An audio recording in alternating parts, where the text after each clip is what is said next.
posibilidad ng tagumpay o kabiguan, ng ligaya o lungkot. Kaya marapat lamang na tanggapin si Jesus bilang tagapagligtas at Panginoon. At matapos yun ay panariwain ang katapatan at paglapit sa Kanya bawat araw o day by day. Ang day by day ay naglalayong umalalay sa pang-araw-araw na pamumuhay. Narito po si Kuya Ed Lapis sa mensaheng pinamagatang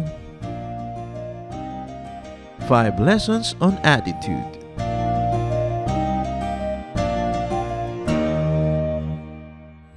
May mga bagay po na pwede nating baguhin at merong mga hindi pwede. Tinatanggap na lang. And many things cannot be changed.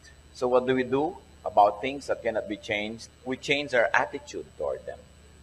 What is happiness? What is peace? What is prosperity? Which is really the core of what many of us or all of us like. It's all a matter of attitude. At sa atin pong pag-aaral ngayon ang pamagat, 5 lessons on attitude.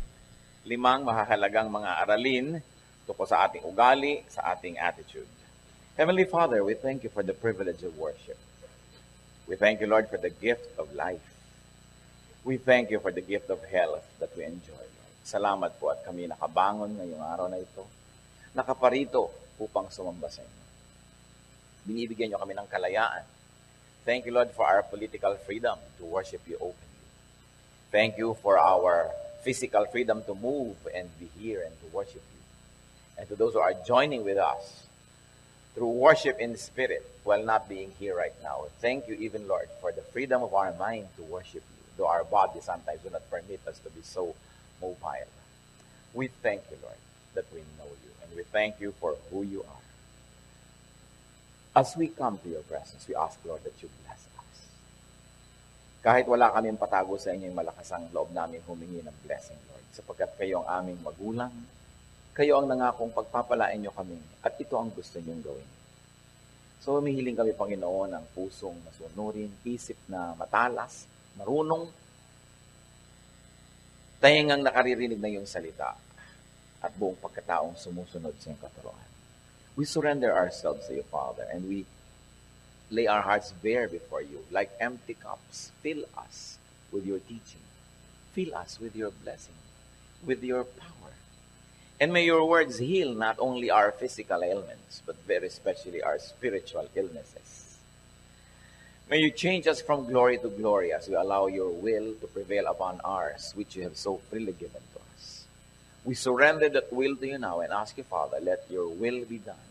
We bring every thought captive to the name of Jesus, your Son.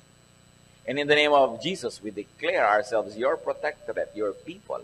Protect us, Lord, from all harm. And in the name of Jesus, we reject and drive away any presence of evil.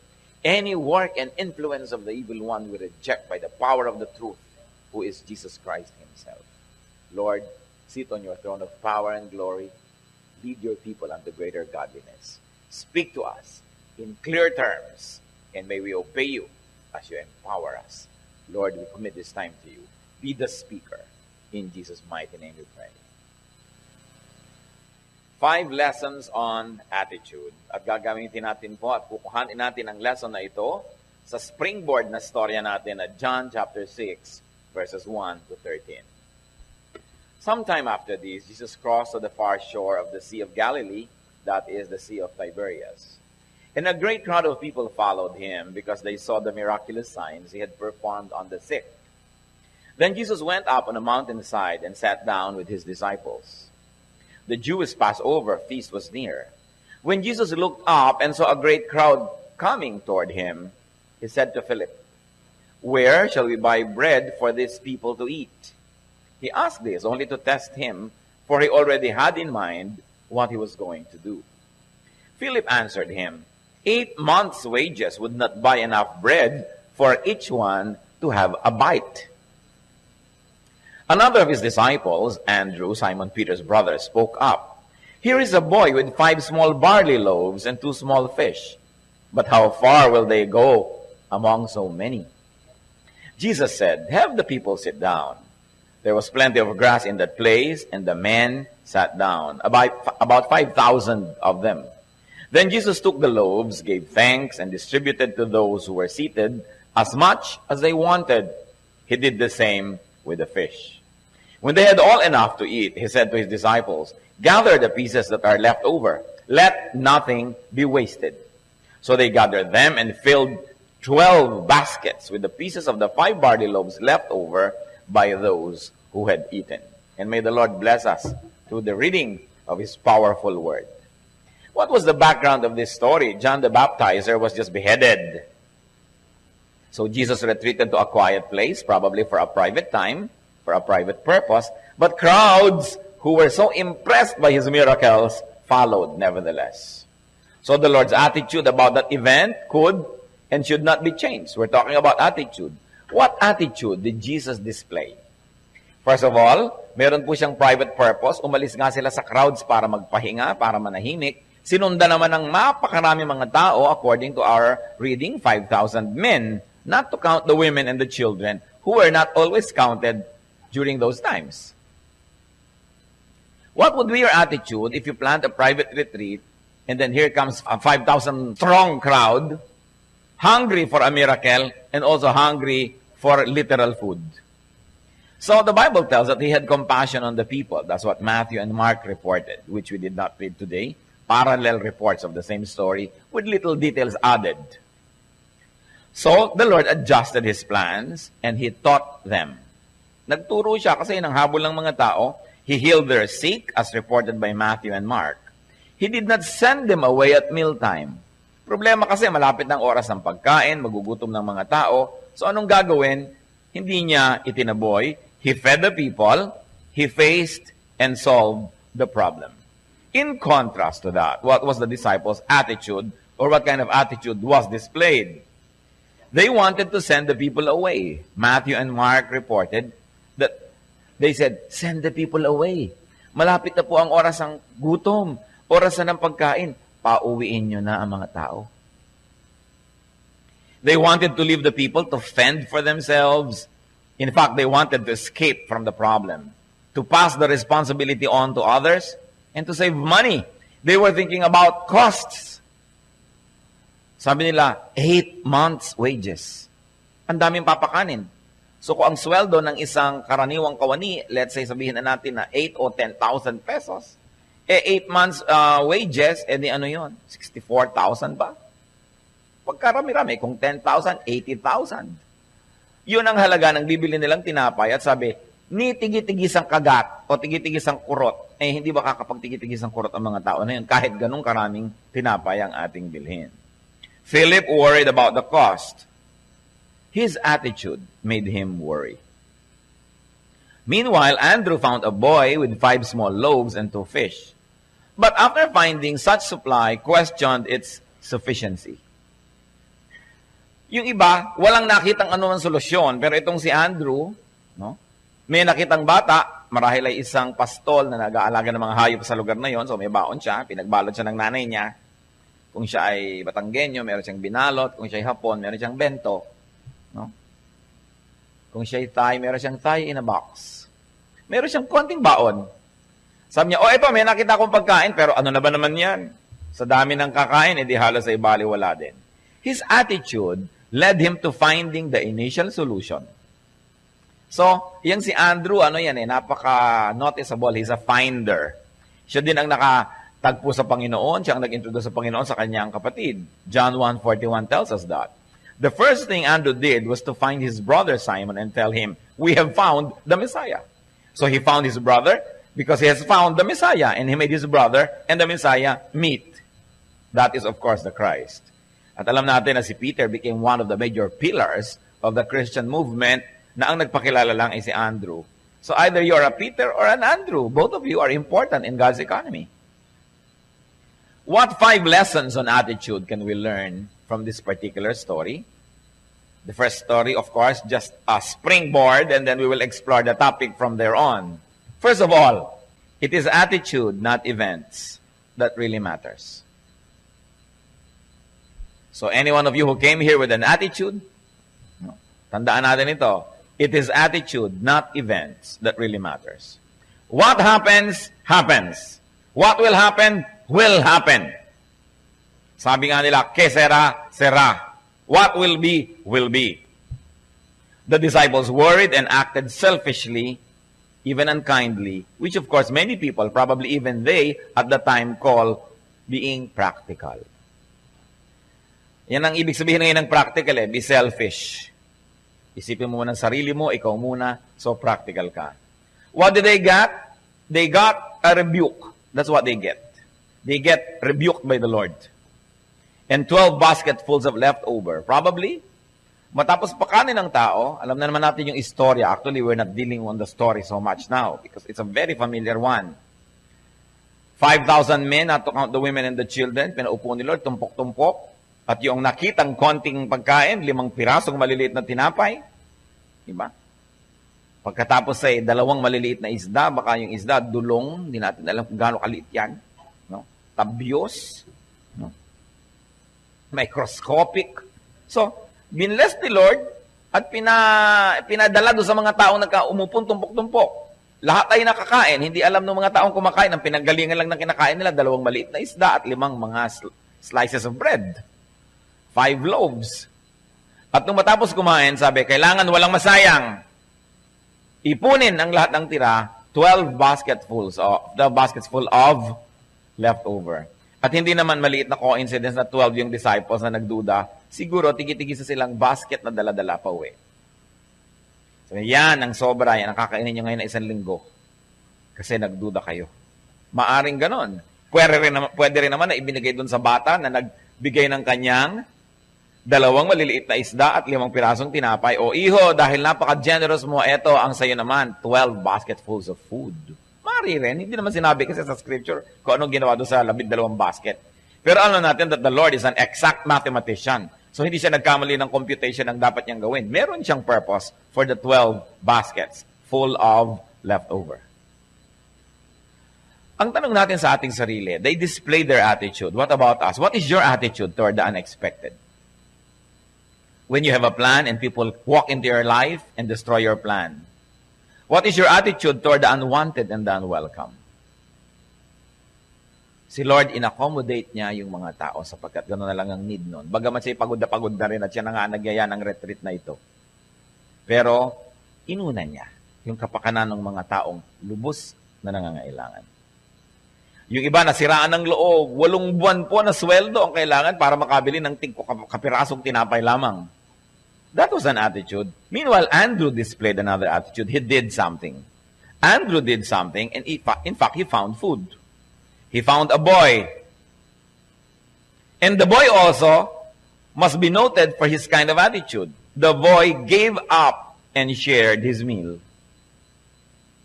Kung kayo ba naman yung bata na nandoon, nasa malayo sa inyong bahay, nag-aalaga ng mga tupa, may baon kayo na good siguro for how many days yun? Hindi natin alam. Kasi yung mga tupa, palakad-lakad dyan. They are wandering, looking for grass and for drink, for water. I-give up niya yung pagkain niya. Alam ba niyang paparamihin yun? Alam ba niya na magkakaroon ng 12 baskets na tira? Hindi niya alam. Pero yung attitude niya, because it was very good, it became the springboard for blessing. 12 basketfuls of leftover. I like to believe, baka sa kanya binigay. Dahil na-reward siya for his goodness. So the boy turned the event into an opportunity for heroism. Different attitudes toward the same event. May nag-display ng selfishness, may nag-display naman ng industry at paghahanap. Meron naman na nag-display ng kanyang kabutihang loob, ibinigay ang kanyang pagkain. Ano po ang attitude natin pag may dumarating na ganyan? Meron tayong konti, may nangangailangan. Ginagamit ba natin yung panahon na yon para makapagpakita tayo ng magandang side of us? Or is it the ugly side of us that shows? Still more on attitude, and this time, let the story become just the opening for our study on attitudes. What other lesson can we learn about attitudes? It is attitude, not achievements, not possessions, that gives true happiness. It is attitude, not achievements and possessions, that makes a person valuable. Hindi nadadaan sa dami ng mga na-accomplish. Hindi nadadaan sa dami ng mga ari-arian para ang isang tao ay maging masaya at para ang isang tao ay maging mahalaga sa mundo at sa kanyang kapwa-tao. Proverbs 15:17. Better a meal of vegetables where there is love than a fattened calf with hatred. Of course, may cultural context ang paggamit ng word na vegetables dito. Ibig sabihin, pagkain ng mahirap. Ngayon naman, hindi na ganon. Mga marami ng mayaman, puro gusto vegetable na lang kasi nagda-diet sila. No? Pero yung sa konteksto ng pagsulat ng Proverbs, parang pag mayaman ka at marami kang pagkain, dapat ang kinakain mo, meat. Pero ang sabi dito, better a meal of vegetables where there is love than a fattened calf with hatred. So, hindi nadadaan daw sa kung ano ang pagkain para sumarap ang kainan. Yan ay kung sino ang kasalo. So, napakahalaga yun. Ngayon, kung masarap na yung pagkain mo, magaling pa yung attitude ng kasalo mo at pati attitude mo, edi lalong nagdoble ang blessing. Maraming masasarap na pagkain ang hindi nakakain dahil walang gana yung mga magkakasalo sa mesa. Minsan, nagbabatuhan pa sila ng karne na yon dahil nagkakaaway-away sila habang kumakain. Luke 12:15, watch out, be on your guard against all kinds of greed. A man's life does not consist in the abundance of his possessions. So it is attitude, not possessions, that makes a person rich. May mga tao na ordinaryong-ordinaryo lang ang income, ordinaryong-ordinaryo ang ari-arian, pero feeling rich. Kahit nakaupo lang sa balde ng Baguio Oil, nangunguyakoy at nagpapapedicure sa Blumentritt, no? Feeling rich. Umiinom ng sago at palamig. Parang feeling na niya, nasa Boracay siya. Wala yan sa lugar. Wala sa ari-arian. Nasa ugali. Nasa puso. Nasa attitude. To quote from someone, the thoughts in your mind are more important than the things in your life. Or probably going to give it a little variation. The thoughts in your mind are more important than the money in your pocket. Napakahalaga kung anong uri ng mga thoughts ang laman ng ating isip. Ecclesiastes 5:19. Moreover, when God gives any man wealth and possessions and enables him to enjoy them, sasabihin niya, well, that is a beautiful life. Sinasabi dito ni Solomon that it is possible for a person to have wealth and possession, but that person is unable to enjoy those things. Kasi sabi, kaya kung meron ka na, napagkalooban ka ng kayamanan at mga ari-arian, at napagkalooban ka pa ng kakayahan to enjoy it, iyan ang tinatawag na blessing. Kaya hindi yung halagahan ng ating mga ari-arian, kundi paano natin pinahahalagahan ang ating mga ari-arian. It's not the amount. Sino ang wealthy person? Wealth is not correctly measured by how much you have, but how much you enjoy what you have. Yun ang talagang wealth. Kuminsan nga, how much you enjoy what others have. Nakikipakinig ka sa radyo ng kapitbahay, nag-e-enjoy ka, that's wealth. Maraming magagandang tao, ang gaganda ng damit, ang gaganda ng alahas, sa halip na mainis ka at mainggit, tinitingnan mo sila, ine-enjoy ng mata mo ang kagandahan ng kanilang mga damit, ang kagandahan ng kanilang mga ayos, nag-e-enjoy ka nun. Nag-e-enjoy po ba kayong makakita ng mga magagandang tao o pag nakakita ka ng maganda, inggit agad ang pumapasok sa iyong utak? Can you imagine? Nagpaganda siya ng nagpaganda, tapos ikaw ang titingin, edi libre ang iyong panoorin. Nagpabango ng nagpabango, ikaw itong singhot ng singhot sa tabi niya, hindi ka nagkagastos, yung ilong mong nag-enjoy. Alam niyo ba yung taong may pabango, hindi naman niya naaamoy yung pabango niya kasi ang amoy na yan, pag nagtagal ng naaamoy mo, namamatay yung pang-amoy mo, hindi mo na alam. So gumasto siya na kutakot-takot para mabanguhan ka, edi libre. Ang dami-daming bagay na libre. Sabi nga nila, the best things in life are free. But we've got to have the attitude. Don't always be deceived by the desire to possess. Kasi kung minsan, pag ikaw yung may-ari, ikaw lang yung nagkakaroon ng burden of maintenance, burden of guarding, pagbabantay, pagmamantini, ang hirap. Nakita niyo yung mga bantay? mga bantay ng mga bahay bakasyunan. Isang taon silang nakatira doon ng libre. Yung may-ari na nagbabayad ng buwis, nagpagawa nun, nagme-maintain. Mga isang linggo lang, isang buwan nandun. Maraming bagay na pwede tayong ma-enjoy sa buhay. So, it is a man's thought and attitude that enables him to enjoy even possessions. Because even if your attitude is wrong, you still will not enjoy. Ang dami-daming mga tao nagkokolekta na ang mamahal na mga antique na mga bagay at artworks, tapos nasa vault. Kutak-kutak na kombinasyon bago mo mabuksan. Ang gaganda ng mga plato nasa loob ng estante. Huwag niyong gagalawin yan. Ano pong kakainan natin? Yung mga Tupperware. Para hindi mabasag. Yung mga lata. Yan ang kakainan natin. Bibili ng mga ang ganda-ganda mga sopa, tatakpan ng plastic. Saan sila nakaupo? Sa lata ng floor wax. Attitude. Meron ka nga pero wala rin eh. So it is important. It is important that even though you don't have much, if you're contented, if you know how to make much of little, and we Filipinos are excellent at this, to make much of little. So 1 Timothy 6:6, godliness with contentment is great gain. Ano pong attitude natin?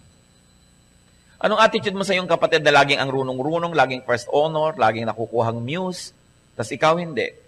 At least pwede mo masabing, kapatid ko siya. Pero maraming mga tao naiinggit sa kapatid nila dahil ang daming talent. Pagka meron silang kaibigan na yumayaman, naiinis sila, pinupull down nila. At least kung mayaman niya, baka matapunan ka ng konting blessing. Baka maanggihan ka rin, kaysa pareho kayong wala. But there are many people whose attitude is so twisted na nag-e-enjoy sila na pare-pareho na lang wala kaysa meron silang kaibigan o kamag-anak na meron. Ang hindi nila alam, yung meron, pwede rin makatulong sa kanila yon sa iba't ibang pagkakataon kaysa pare-pareho lang wala. You should celebrate when one of you is rising. Because there are moments when even you will benefit from that kind of situation. So, attitude. Ano ba mga attitude ini-display natin sa ating buhay? Another lesson is that it is attitude, not events, that defines one's life. Not shapes. It is the attitude that gives shapes and color to life. Kahit anong event, hindi ang event ang nagpapasaya o nagpapalungkot sa tao, yung attitude. Joseph, the dreamer, was not destroyed by adversity. In fact, he was made through adversity. Paborito ng tatay niya, na inis sa mga kapatid, isinel sa slavery, nakarating sa Egypt. Naging mabuting slave. Pinag-isipan naman ng masama ng kanyang kapwa, nakulong. Nung nakulong, anong nangyari? Doon pala niya mamimit ang mga katulong ng Pharaoh. Na pagdating ng panahon, yung mga katulong na yun ang magbubulong sa Pharaoh tungkol sa kanya, ipapatawag siya. To make a long story short, siya yung naging second most powerful man in the land. But he could have not gone to that position had he not been imprisoned. He would have not been imprisoned kung hindi siya ginawa ng masama ng kanyang amo o ng asawa ng kanyang amo. And he would have not even gone there if his brothers did not sell him to slavery. So maraming mga tao are on their way to Egypt, to a land of slavery, pero ang nakikita lang nila, yun lang. Kaya sila nalulungkot. Hindi nila nakikita na yun ay pintuan, entry point to greatness. It is attitude. Sabi nga, the same heat that melts the wax hardens the clay. So huwag niyo sisisihin yung init dahil kayo natunaw. Kung kandila kayo, ipinasok kayo sa oven, tunaw kayo. Pero kung kayo'y putik, pinasok kayo sa oven, lalo kayong titigas. So it is really you, not the heat, that determines what kind of life you will have. Another lesson is that it is attitude, not looks, that makes one truly attractive. Ano po ba ang nagmamagnetize sa atin sa tao? Hindi talaga looks, attitude. Yung looks, pang-umpisa lang yon. Sapagkat, kung talagang ang looks ang nagiging attraction ng isang tao, bakit merong ang gagandang mga babae, hinihiwalayan pa rin ang asawa? Bakit merong ang gagandang lalaking mga iniiwan pa rin ang asawa ay pinagpapalit sa mukhang bangungot? I have heard so many beautiful women lament na ang ipinagpalit sa kanila ng kanilang asawa isang babae talagang mukhang bangungot na ang libangan lang ay ngumata ng chiclet, no? At manguyakoy. Puro peklat pagka hindi na pula ang ilaw. Pero bakit ipinagpapalit? Sometimes it is attitude. Hindi naman natin sinasabing, palitan nyo ang pangit na attitude ng asawa. Pag yan na yan, yan na. Pero ang point, kung talagang physical beauty ang attraction, bakit ang dami-daming magaganda iniiwan pa rin ng kanilang mga mahal sa buhay?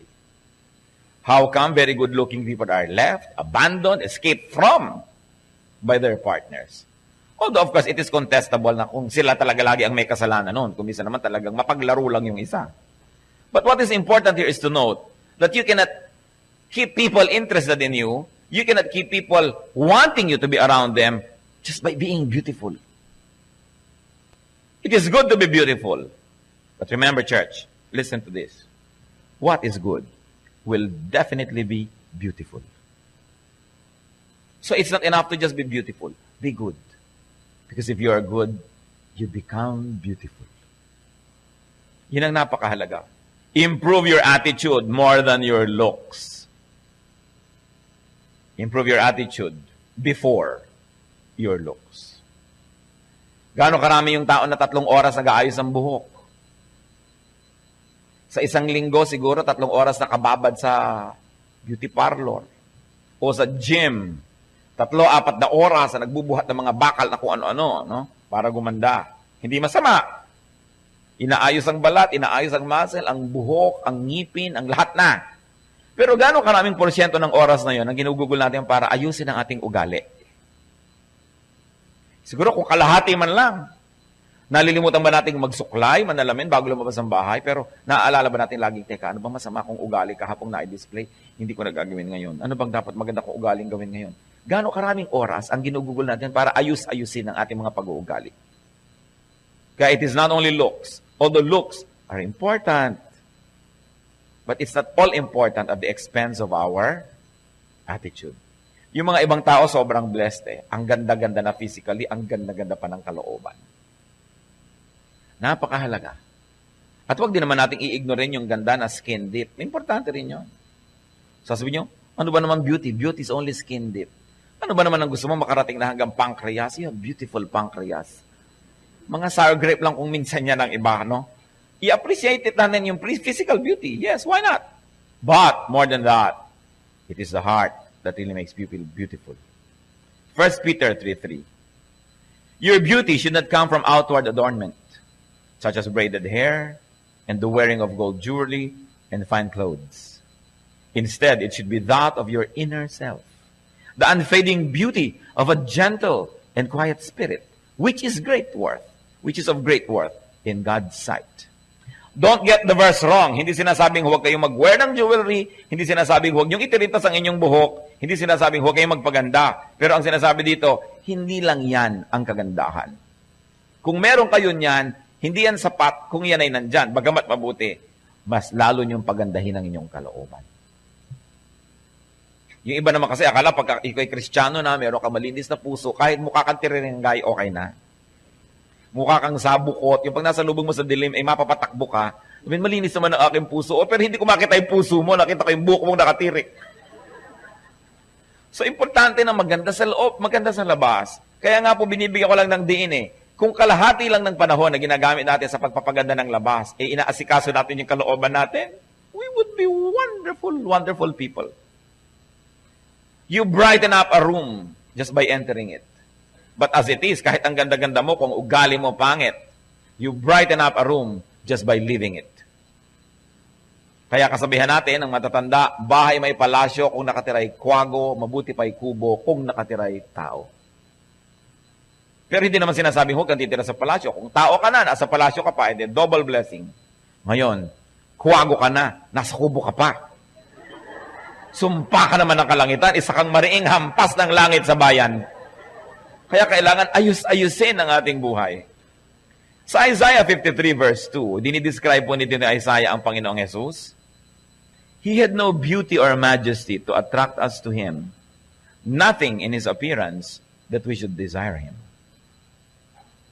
Yan po ang description ng propetang si Isaiah tungkol sa Panginoong Jesus. Daan-daang taon pa bago siya nagsakatawang tao at isinilang sa lupa.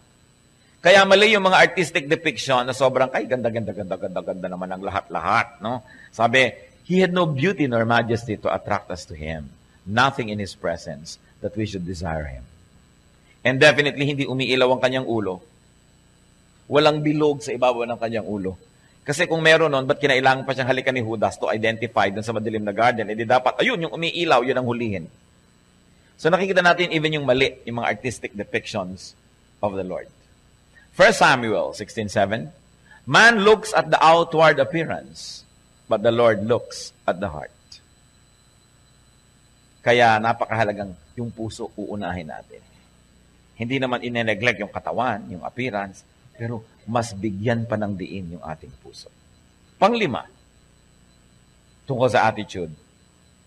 Attitude can be chosen. Pwedeng piliin kung ano ang attitude na ating palalabasin.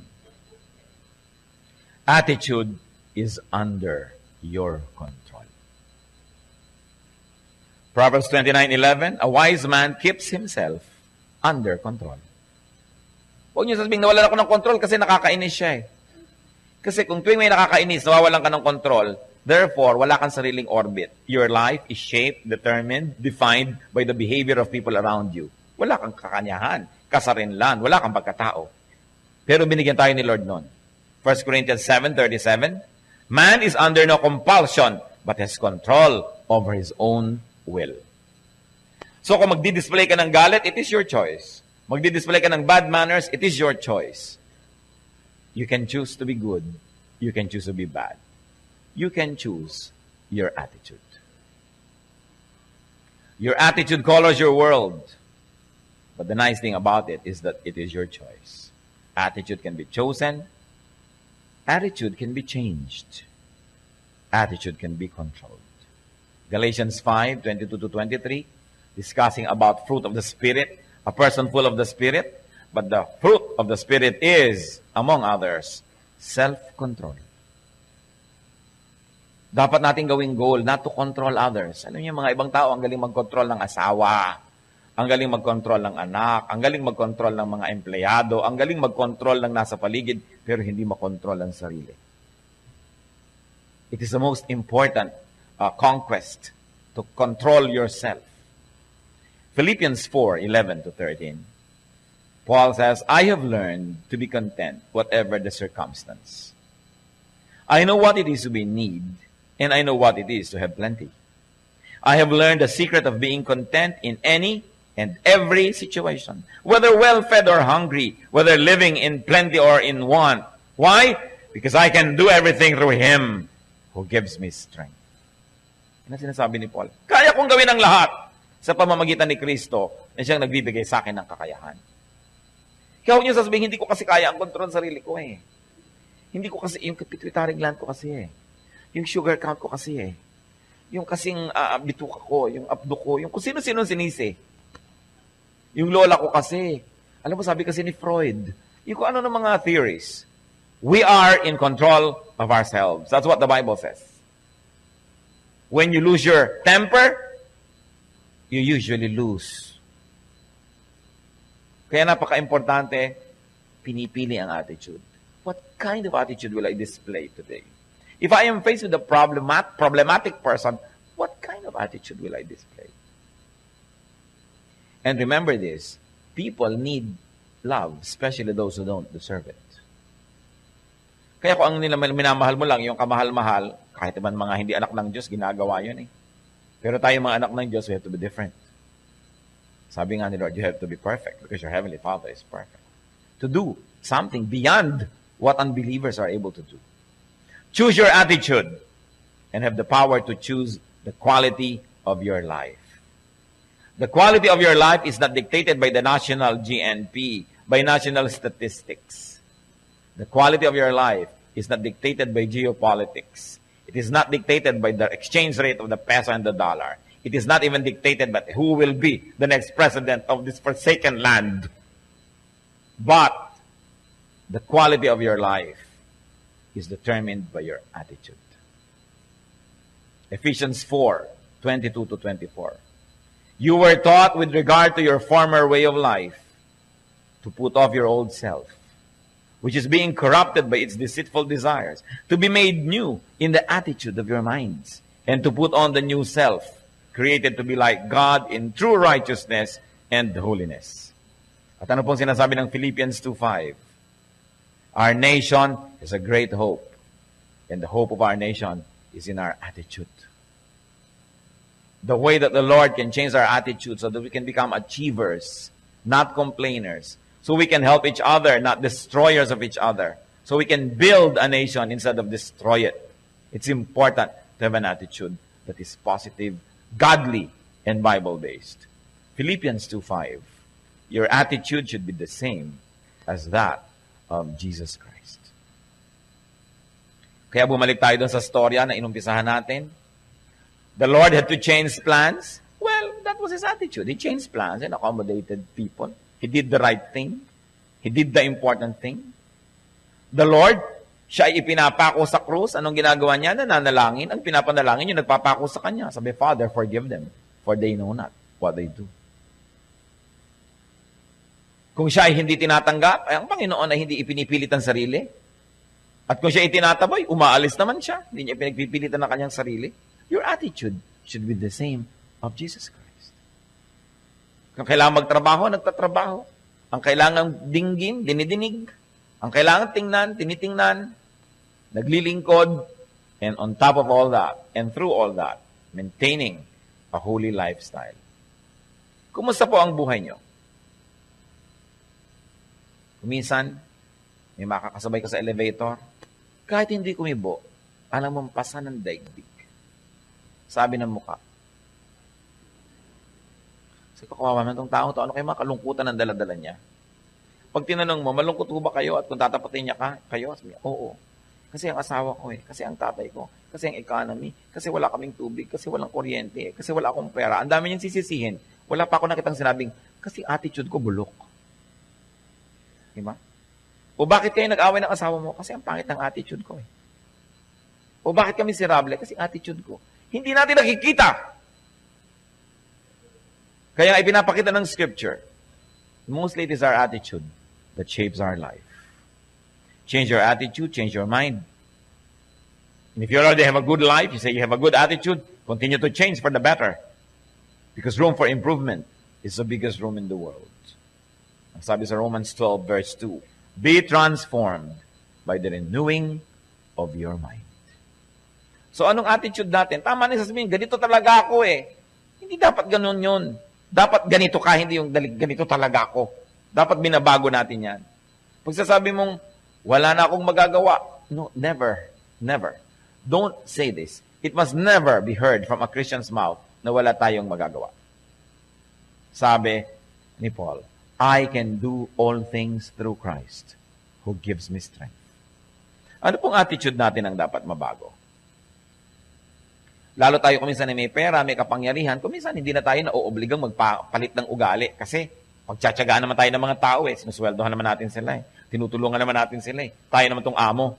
Pero meron pa tayong amo na nandun sa langit na yung attitude daw niya ang dapat natin tularan. Dear Lord, we thank you for reminding us. Nawa makita namin, Lord, yung aming pananagutan sa mga gulo ng buhay namin, sa aming kalungkutan, mga miseries, maging paghihirap namin. Nawa makita namin kung ano yung aming personal na pananagutan at kung ano dito yung dahil sa aming personal attitude.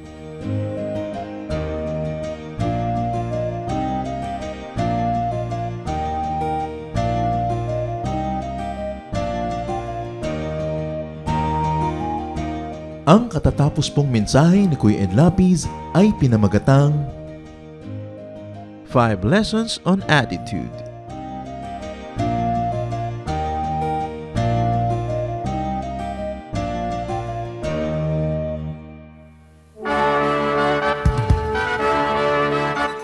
Halina't sama-samang sumamba at magdiwang sa Day by Day Jesus Celebration kasama si Kuya Ed Lapiz.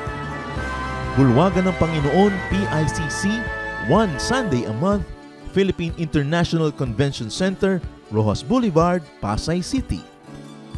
All other Sundays sa mga day-by-day mini-bulwagan ang pagtitipon. Para sa buwan ng Disyembre, gaganapin ito sa December 8, 2024. 8 a.m. ang First Jesus Celebration, 10 a.m. naman ang Second Jesus Celebration.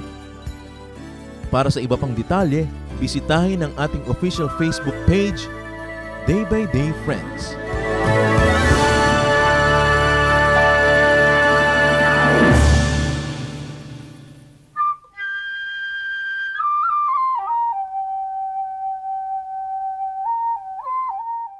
Napakasarap pong pag-usapan at itampok ang mga hiyas ng ating bayan, at ngayon po ang ating itatampok na hiyas ay isang kasabihan.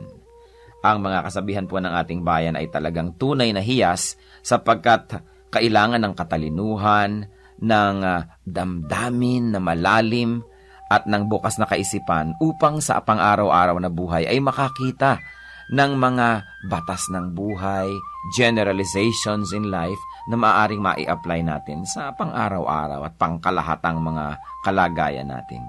Ang atin pong mga magulang, ang ating mga ninuno ay nakapag-ipon ng mayamang koleksyon ng mga kasabihan. Kasabihan na nagmula sa pang-araw-araw at tunay na mga karanasan.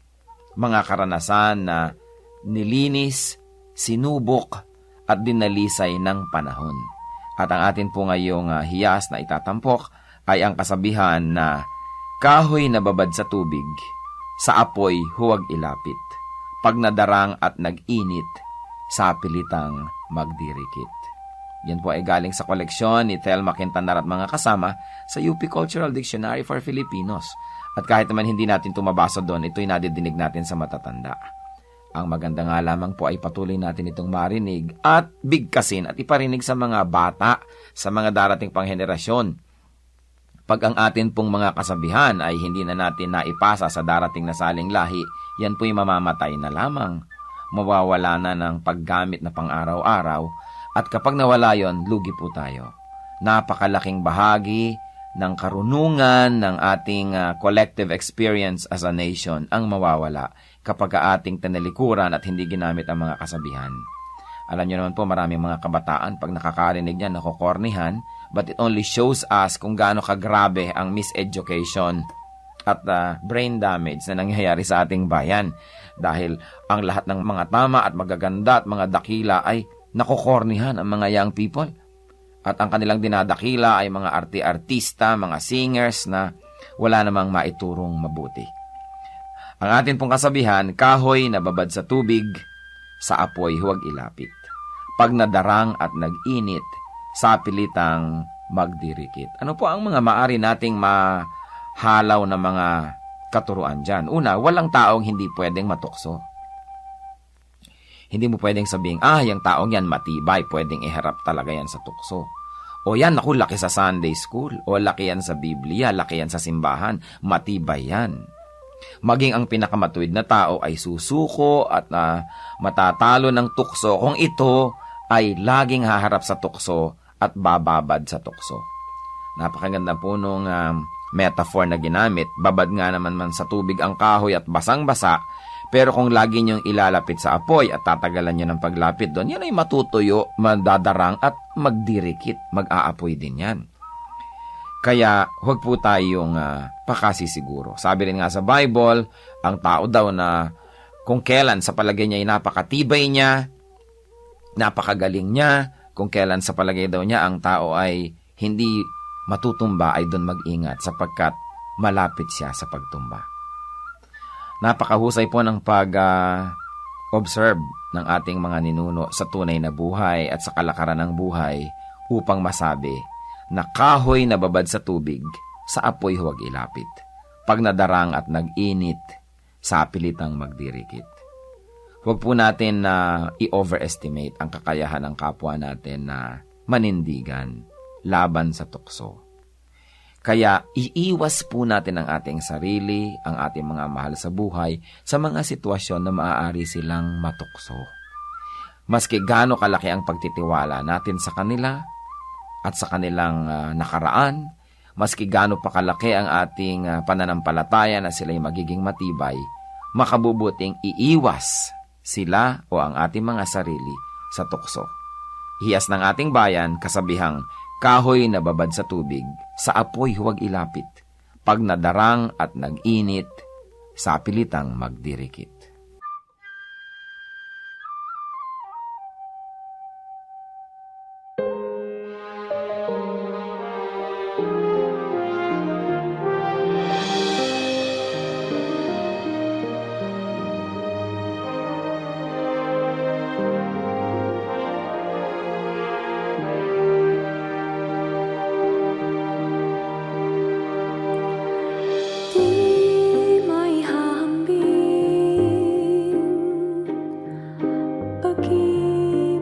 sa akin,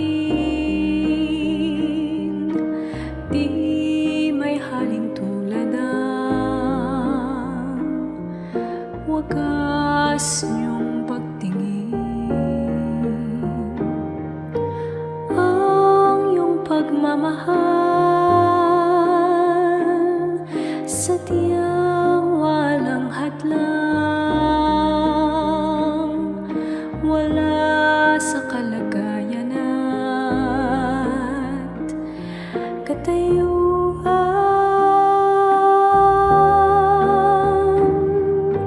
Hawak niyo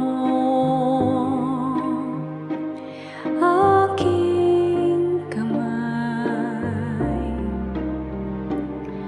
sa tuwing nanananglahay at sa tuwing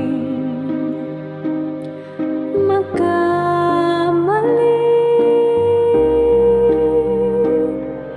Walang hanggang pagpapatawad niyo sa'kin.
O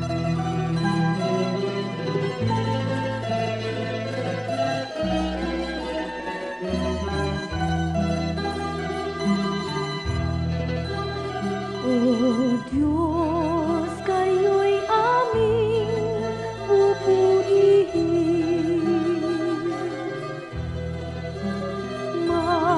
Marapat na ito'y aming gawin. Ang inyong gawa sa amin ay namamasdan. Tunay na dapat kang papurihan.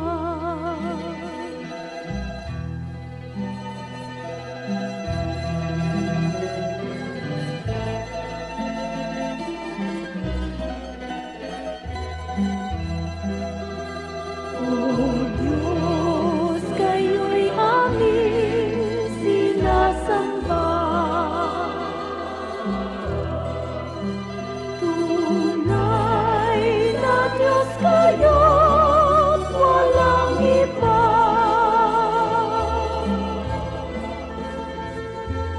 Ang inyong likha ngayon'y nangangayo pa pa. Ay buti mo, O Diyos, kay dakila.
Sariwain pagdaloy ng lumipas na kasaysayan.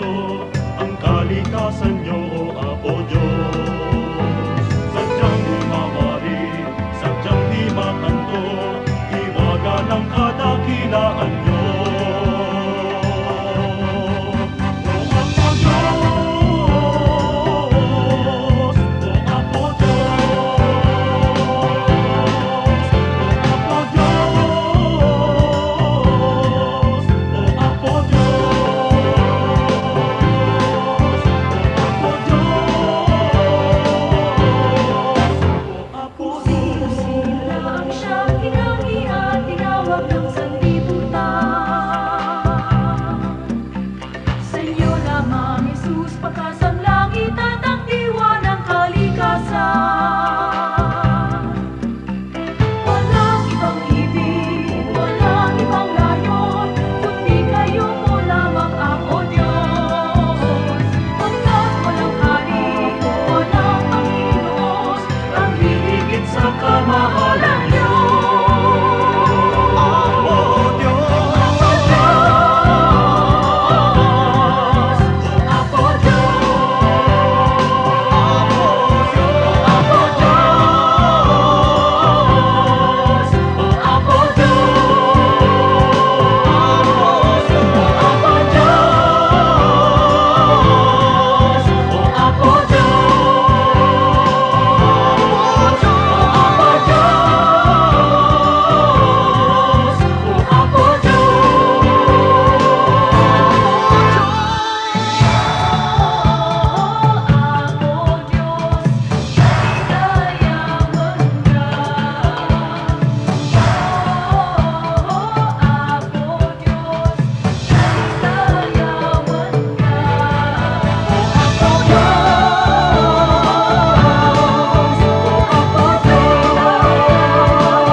Oras na po para pansamantalang magpaalam ang programang Day by Day.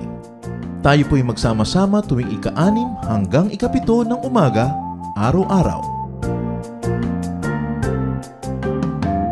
Magandang umaga po at mabuhay ang Panginoong Hesus!